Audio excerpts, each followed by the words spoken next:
23, and 29. The note over there on the right-hand side says 13 is not included because of the abbreviation. Approach means you're approaching the approach area of the runway, not the runway itself. How many have got most of those right? Some. Yeah, I know. That's Not very. You know where you start out, which side of the stupid line. yeah, yeah. That I know. Supposed to Sometimes memorize it's a it. problem when you're sitting there looking at a picture like this, but What's number 8 supposed to mean? number 8. Well, where are you? Is that one of the ones that's in there? It's not on. Oh, no, we haven't got there yet. Okay. We'll go. Well, I can tell you what it means though. It's a vehicle roadway marking. Aircraft may cross the road but not taxi down it. That's what number 8 is. Okay, B is a 2, 4, 8. That's pretty convenient. 14, 26, 28, 29, and 30. 29 is included because you cannot taxi onto the runway until instructed by ATC.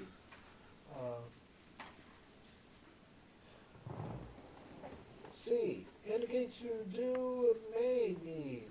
Okay, that word may in that little sentence in there is a factor in this question. May need ATC approval. And they got 6, 9, 11, 13, 18, 19, 20, 23, and 29. 9 is included because it could be the hold line at your assigned runway. That's why they have the word may in there, because I guess it includes the fact that, you know, it may not necessarily be a place that you have to hold there, but it can be if the tower wants you to be. 11 is included because ATC may ask you to hold there. And 15 is not included because the lights indicate you have already got clearance to cross the run or go on the runway. D tells you the runway or taxiway you are on, and it's 5 and 22. Got those. Yay. All right.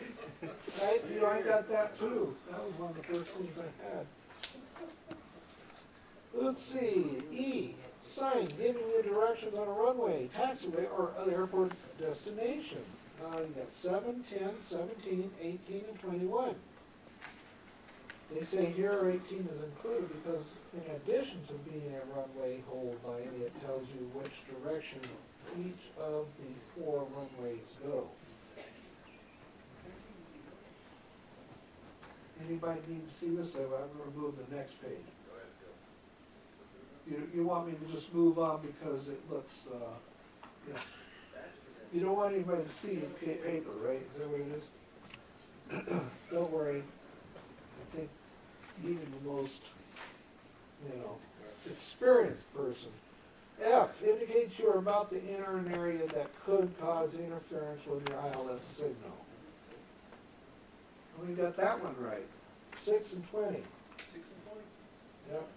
25 is not included because it is a sign, not a pavement marking. Doesn't look like It means you're leaving the ILS protected area, not entering. G helps you find your way off a runway. How many need to have something like that? Depends on what airport you're on. 7, 24, and 27. 12 is not included because it tells you you are nearly clear of the runway. It doesn't actually give you a guidance. That's if anybody did mark 12. H confirms you are cleared onto a runway tower controlled airport. Number 15. Okay, and that's the one that, yeah, that's the green lights are on, right, yeah. And of course, that's the answer, period, 15.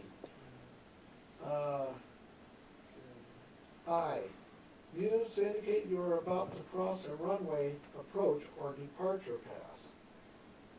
9 and 13. 9 was included because it's used to tell you where to hold short of the approach area of the runway when told to do so by ATC. And J tells you where you should hold short of a crossing runway. Number 11, who got that one right? This is taxi. Oh, Tyler got it right. Yeah, tells you where you should hold short of a crossing taxiway. 9 is in, oh no, that was the other one. So that's blank, so that's the only right answer, number 11. My suggestion is to keep this, how many have used the runway signs and markings flashcards? You know, AOPA's got that, and you can actually sit there and, you know, I've had them here on this screen right here during the safety meeting, and I flashed them up on the screen. But I wanted you to do this because I want, it gives you an idea of what you may or may not know. One of the things that about, you know, crossing over those lines when you shouldn't be doing so, that is a runway incursion. And I know that that's something that, you know, they may or may not let it slide. If it does, like that last video we saw where an airplane was landing, you will probably get violated. I know some people that have gotten away with it, but they were at an airport where it didn't matter and there was nobody in danger of it. But that doesn't mean there's any guarantee that won't happen. Any questions? You're free to keep these and hang it up on your wall, you know, frame it. Okay.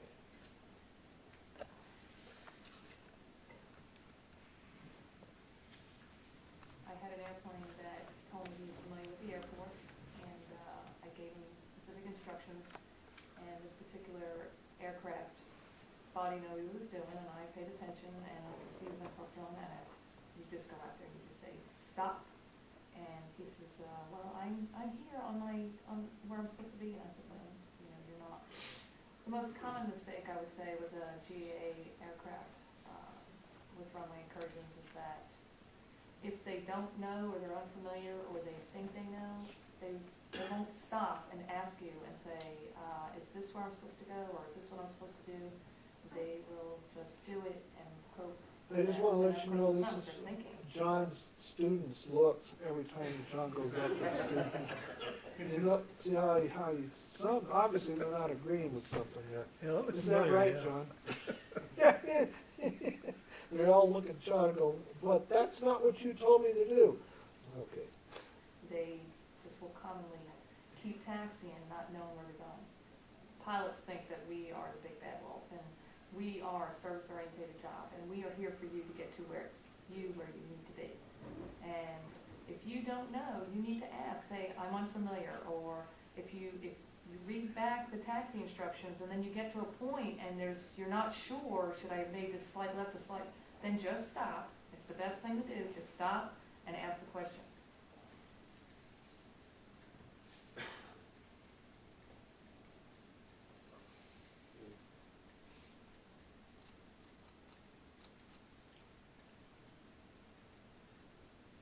And AOPA does have this course that you can take, which is actually pretty good. They actually have a lot of neat things on there. Okay, that's a runway incursion right there.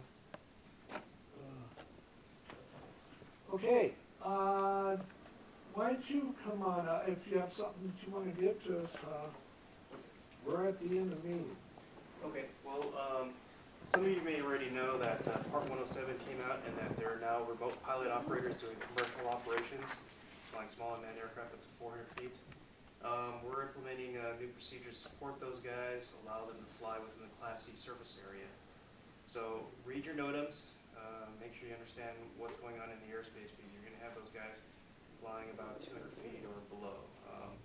We're not going to give them approval up to 400 feet for now. We want to see how this turns out and see what happens when they do when they have lost link situations or flyway situations. So just read your NOTAMs. It'll be on the ATIS. We'll try to provide as much information about the operations as possible so that you know exactly where they're flying and what they're doing.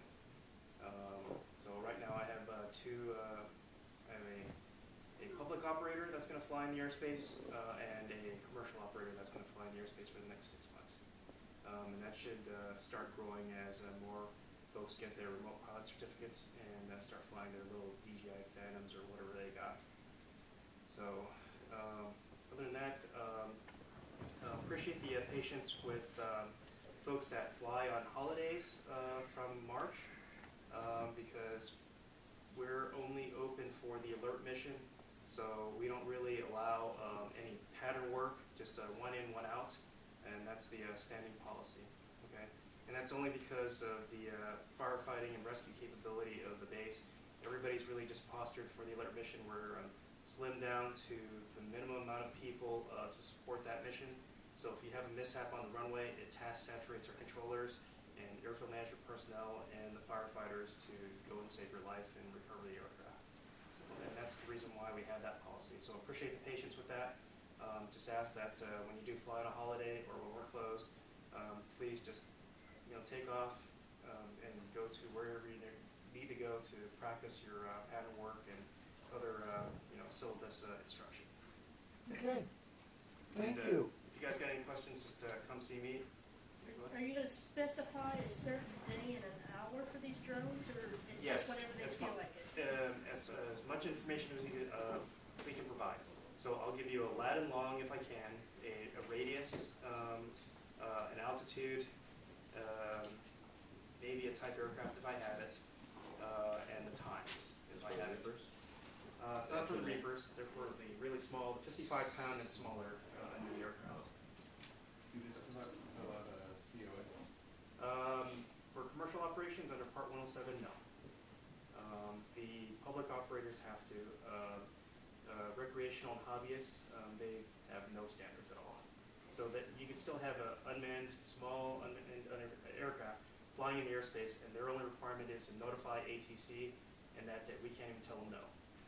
So we have no jurisdiction. The FAA has no jurisdiction on that because it falls under a different part of the law. They notify you by phone? Yes, phone or email. So yeah, they're supposed to. So you'll have those folks that just don't believe in notifying anybody, and they think of the big sky theory that two aircraft will not hit each other just because you have enough airspace around you. Yes. So what's going on with the Reapers starting to fly in the area? We're still doing test flights. They're just working their way slowly to ensure that we maintain safety with that operation. So, okay. Are these going to be published and available via, to us, a web brief, or just Tower NOTAMs? It'll be on the NOTAMs, and there will be an announcement on the ATIS. So anytime there's an unmanned aircraft, it'll be on the ATIS. What we've asked the operators to do is to call us immediately preceding them initiating flights, and then to call us when they're done for the day, so that we have positive control over that. We have their cell phone numbers of the operators, so we can call them if there is a problem. So we try to make this as safe as possible. Our local procedure is disjointed from the FAA's procedure because the FAA's gone off they decided that they want to go off in a different direction, and DoD has decided not to sign up to that. So we're waiting for DoD to catch up with that or make a decision. All of the AFRIC bases are the test beds for the FAA procedure for these operations. So we have to provide some information. We haven't done that yet. So once we provide that information to the FAA, we'll be fully on board and engaged with that procedure. And then we're supposed to provide feedback to DoD on how that's working, on how to implement that, and whether it's effective in keeping the airspace safe, and how much of it a workload it is. So the FAA is going to Class B, C, and D airspaces that they control, and designating 1 minute by 1 minute grids throughout that piece this airspace and designating, okay, can I allow up to 400 feet, or do I have to go down to 200 feet, or what have you, to before they have to talk to the ATC facility. So they're trying to decrease their workload and improving operations within the service areas. And for those areas like approach and departure corridors, obviously they'll probably make those zeroed out airspaces where you have to talk to the ATC facility before you can fly your small unmanned aircraft, and seek approval. So, and that's the way the FAA is going. So the unmanned aircraft rules keep changing every month. So we're trying to keep up with that. Yep. If they have lost link or a fly, do they have to contact you? It depends on the operator. One of our operators has a transceiver, so he'll be on the frequency with everybody else. Those that don't, we ask them to first handle like an emergency and call us immediately if they have a lost link or flyway, regardless of the outcome. We need to know that they've had an emergency and that the aircraft got away from them. So for those that don't have the transceiver and those that can't leave, when they call into you, you just announce it to the towers to now say, we've got UAV last, blah, blah, blah. Yeah, we're going to treat it just like an emergency. We'll make that announcement. So, go ahead. Is it private or agencies? These are commercial operations. So they're just like commercial pilots. They're engaged in profit making endeavors. Like aerial surveys. Realtors like to take pictures of houses and stuff like that. Amazon. Yeah, Amazon. Well, no, not that. I don't think that's allowed yet because the payloads aren't. They're not allowed to carry a very heavy payload. And I thought if they lost control of that drone, that it's supposed to have some sort of safety device that it lands immediately. It depends on the system. Every system's different. So what concerns me is the lost link and the flyway profile, because the lost link, it's going to follow its programming, whatever the lost link profile is programmed in. If it doesn't have that, it may end up in a flyway profile where it just goes wherever it wants, or it may just land. Flyway is an evolution from lost link that it's run out of programming. It may climb, it may descend, it may go in different directions, but you literally have a flying blender without containment. So, Do you need these to have transponders? no. When I was up at Grand Forks, they wanted to do a business park there with small unmanned aircraft, and I told them that, well, you can't do that unless you all have transponders, at least ADS-B transponders. But the smallest transponders are like this, and we don't know how powerful they are. So we won't be able to see them because none of our automation systems or radar systems can pick them up right now, at least ADS-B, because the Air Force won't pay for that. Is there enough key signature for a sidewinder to lock onto it? No, I recommend you just bring your shotgun. But the safest thing is to bring your GPS jammer. Just don't tell the FCC. Just jam GPS, because most of these things will just drop down to the ground. They'll just land auto land because they don't know where they're at. So most of them operate off of GPS, and that's not an official Air Force position. But so, any other questions? No. And if you do shoot one down, don't tell them I told you to do that. Yeah, wait. It may come back on you. So we can bring shotguns or they. I'm going to edit that out. Yeah. Oh, yeah. Hi, I just wanted to introduce myself. I'm Brian, your air traffic control liaison. I work for Mr. Morimoto, but if you have any questions, let me know. Re-attack on the Bonanza. Anybody notice anything about the runway incursion? I hope each and every one of you would go, if I have a runway incursion and I'm on the runway, I hope the controller doesn't let the aircraft land. Should have been a go-around as soon as that happens. Just to let I you know. already had some. Just a couple of notes for you. Make sure when you're ready to go and everything's done, let base ops know. Because a couple times, not really trend information, but I have seen it. Pilot will call us requesting taxi. If the tower doesn't have anything, if ground doesn't have anything, we have to call base ops. If you haven't told base ops, then we don't get the notification. We can't let you go. Okay. Check the NOTAMs. Mr. Morimoto said that. Definitely. Our TERP specialist said there's going to be a lot of changes come October because of, I guess, foliage height and this, that, and the other. So some of the approach minimums are going to change. Keep an eye on that. And also, here's a big one because Bob and Roger know this. We had a SoCal brief a couple weeks ago, and the latest presidential visit in SoCal, there were 18 violations of the TFR. So that's a lot. So people aren't reading the NOTAMs, aren't getting out there, and if you don't want to do that, I guess that's a lot of explaining to the FAA and the Secret Service, so definitely. If you have any questions, like Mr. Moroboto said, you can contact him, let Roger know, let Bob know, call me. We're user-friendly, and certainly if you have any questions, ask, okay? Thank you.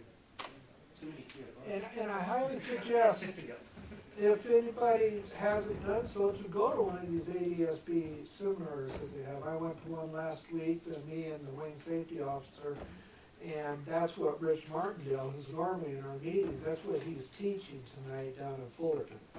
So, it is interesting to see just what changes are coming down the pike because of ADSB out. ADSB in is really nice too. There's several pilots having in their airplanes ADSB in. It can be portable, ADSB in. ADSB out has to be part of the airplane. And that's of course what costs the money too. So, I'd highly recommend to go to one of those. Especially if you fly a lot. Or talk to John, he knows everything. He's an airline pilot. Okay, you're dismissed.